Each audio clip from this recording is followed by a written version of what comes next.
Have you ever been driving a vehicle and ran out of gas?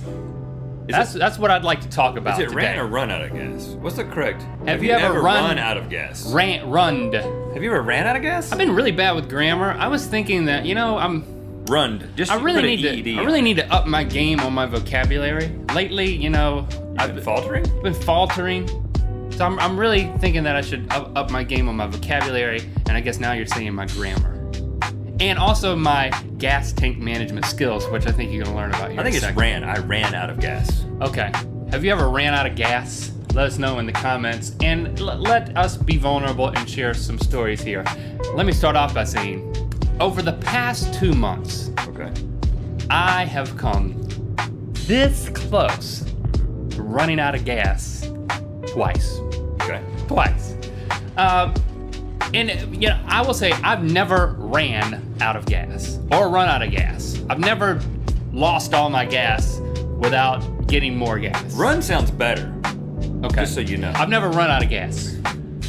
But like I said, I've come dangerously close in the past 2 months, and I'm blaming it on the LA traffic. After moving out here, here's the interesting. So you're not blaming it on being too smart. No, I'm not. Unlike, okay. All right. Here's the thing. I'm blindsided by my fuel tank being empty because since I've been in LA, I never look down at the dashboard, at the instruments down there anymore. Here's the thing that I realized. When you're there's so much traffic here that your speed is dictated by traffic. You go with the flow of traffic at all times. True. So over time, there becomes less and less, and ultimately zero need to look down at your speed. I've noticed that, you know what?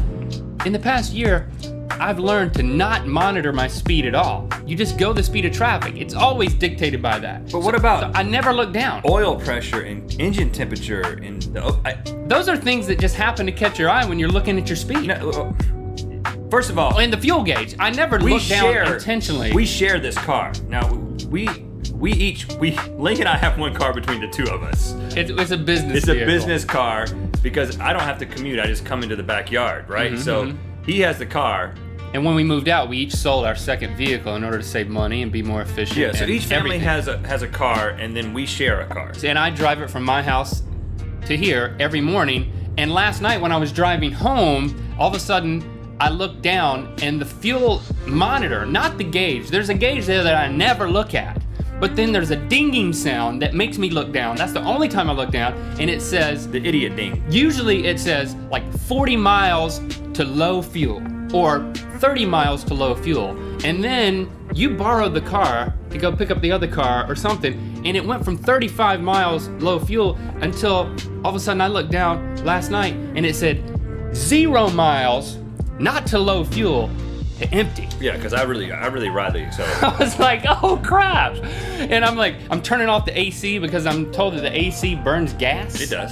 And then I'm keeping the windows rolled up for aerodynamic optimum. So you're sweating like a pig right. inside the car. And I was nervous, so I was sweating like a pig, and I was like, okay, I gotta go downhill from here, so where's the nearest gas station? I didn't start to sputter, but I got into the gas station, and it all but was sputtering at that point. And I got gas, and that's the same thing that happened 2 months ago. I don't look down, I just look at the traffic to know everything I need to know, and then the dinging usually tells me I've got X number of miles, but then it's at 0 miles, panic mode. But it led me to think I've never run out of gas. Well, I'll come close, but I'm not gonna go all the way. You're flirting with disaster and you're gonna run out of gas. Now, I have a couple of observations about this. First of all, every time I get into our shared vehicle and drive it, first of all, I have to move the seat back. Thanks a lot for that.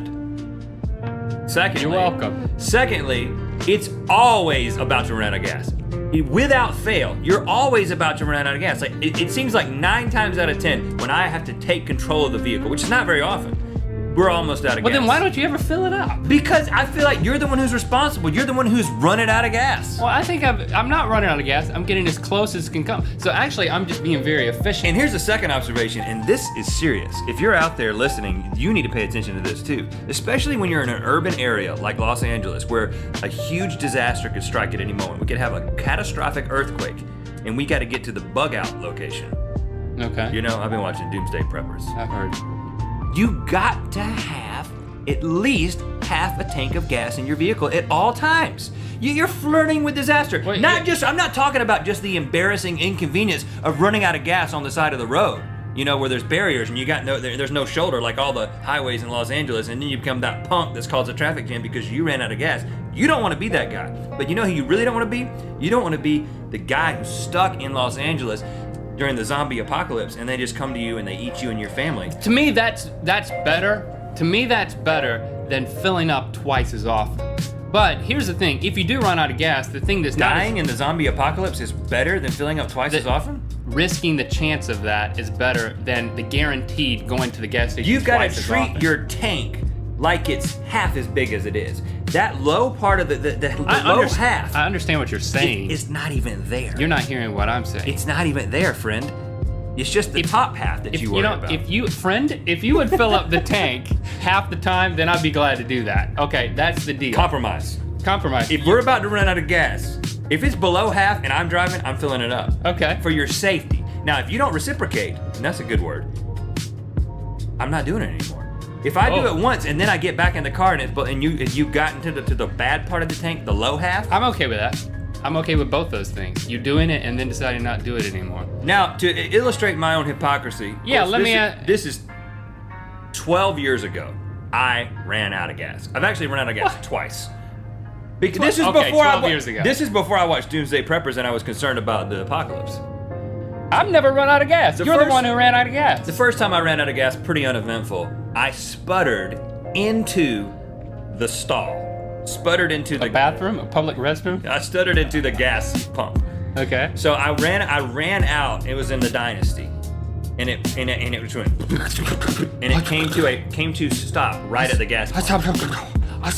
So it was. It didn't really sound like a Model T. The second time I ran out of gas, and now this is absolutely amazing. I was with my then girlfriend, soon to be wife. Okay. Jessie is her name. And we were driving in the Intrepid. Remember the Intrepid? Dodge Intrepid 1996? I totaled it at one point. Like the vehicular version of a squished frog. I thought it kind of seemed like a space vehicle with wheels. / space vehicle. I was in the Intrepid. Jessie was in the passenger seat. And we were headed towards my place in Raleigh. And as we got within 300 yards of my apartment. Okay. We were going up a hill to an intersection. It started sputtering, and boom, it ran out of gas.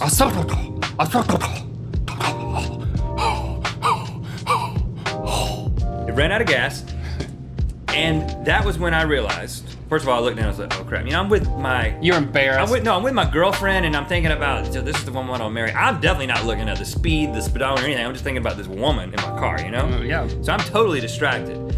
So we ran out of gas. At that moment, I realized that in front of me at this intersection is a tow truck. Directly in front of me. And directly behind me is a cop. I get out of the car. I get the cop's attention. I'm like, I ran out of gas. He cuts his lights on, gets out of his car, stops traffic, goes to the tow truck, says, put this guy on here. The tow truck the guy gets out, puts a hook on my car, tows me 300 yards for free to my house.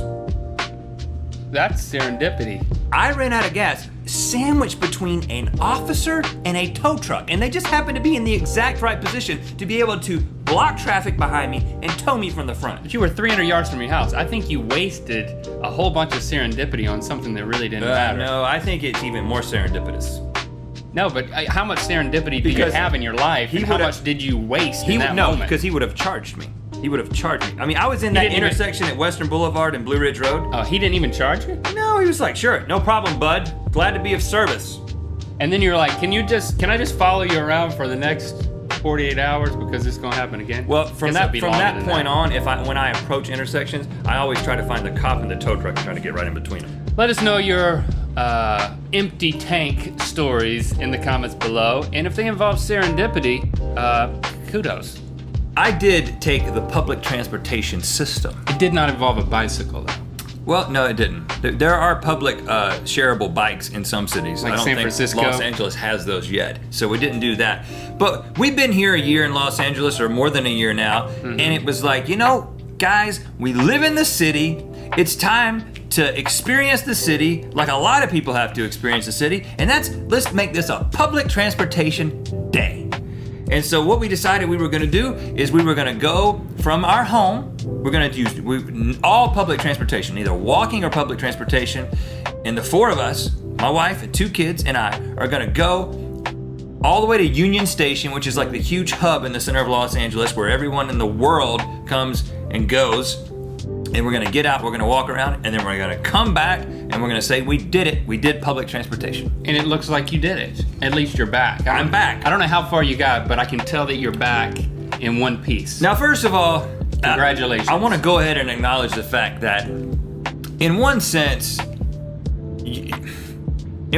I kind of feel like what I did was a little demeaning. I'm going to go ahead and admit that it's just like, okay, here's the suburban family getting on public transportation to see how it is for the people who have to use public transportation on a daily basis. To actually get places. Now, did you speak to your kids and wife in public like this? I said, come on, kids. That would make it even worse. Let's go. Hey, look, there's other people on public transportation, and they're just using it to get places. Yeah. Poor people. Yeah, but so I wanted it to be the kind of thing that, like, kids, really, I want you to appreciate the fact that, your mom and dad, we have a car, we get around, but also, public transportation is a good thing. Just in theory, more people should be using it. If you have a place to go from point A to point B in a city and public transportation can get you there, it's good for all kinds of reasons for you to use that. In Los Angeles, the public transportation system isn't like New York. It can't get you everywhere. You kind of have to, it takes a long time. You got to get to the metro line and that kind of thing. But we're like, let's just do it. So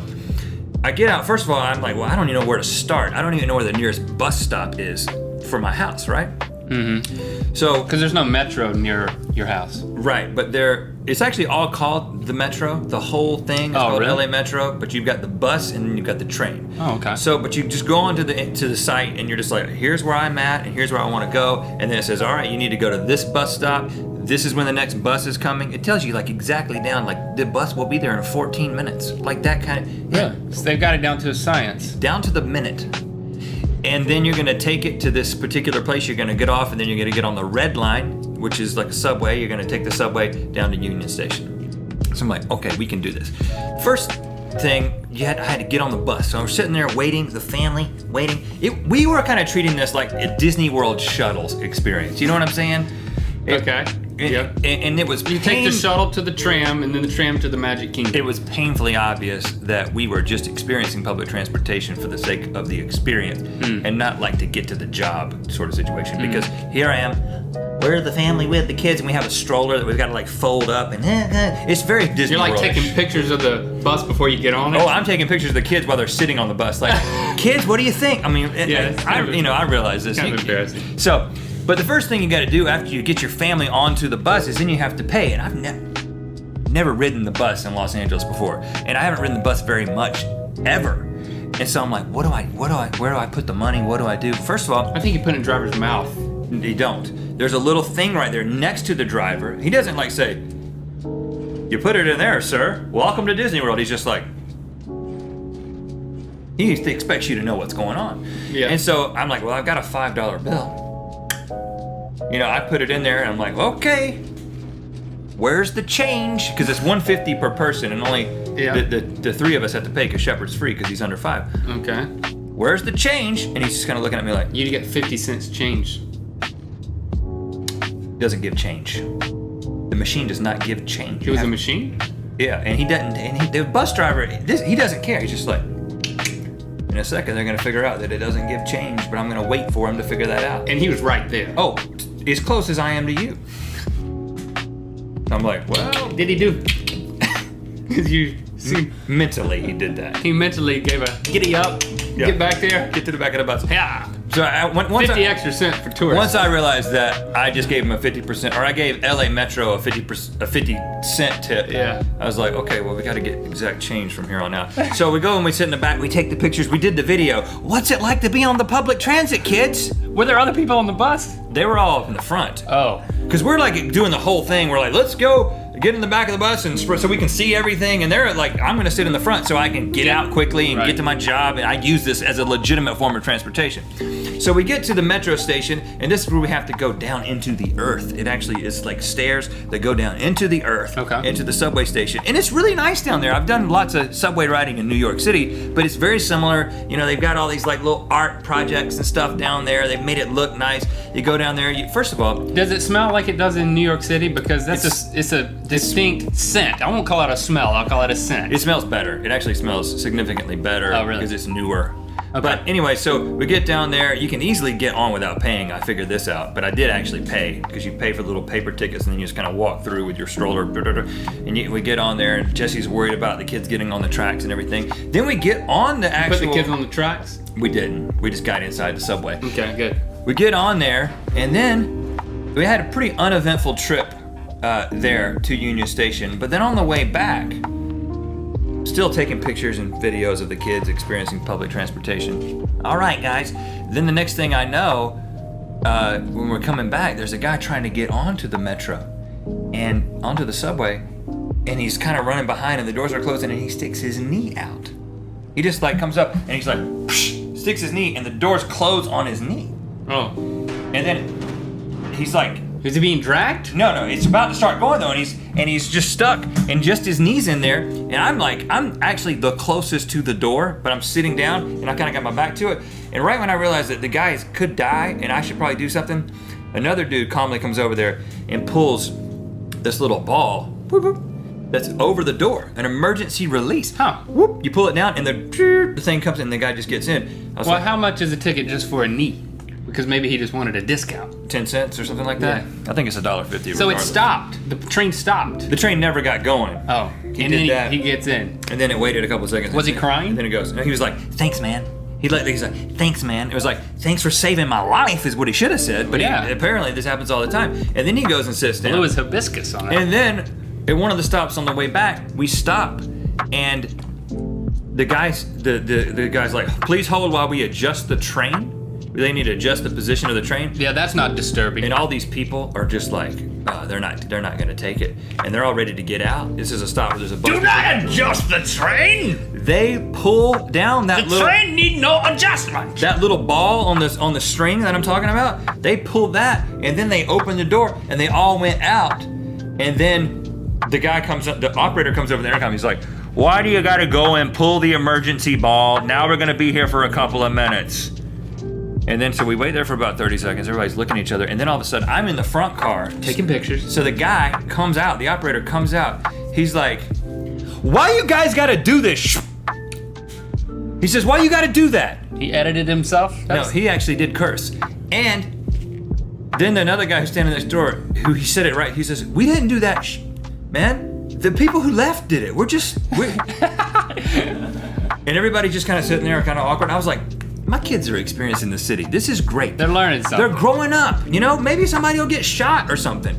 You know, or mugged. Not shot. You know, just maybe stabbed with like a pocket knife. Just something, just a little cityfied that somebody will recover from.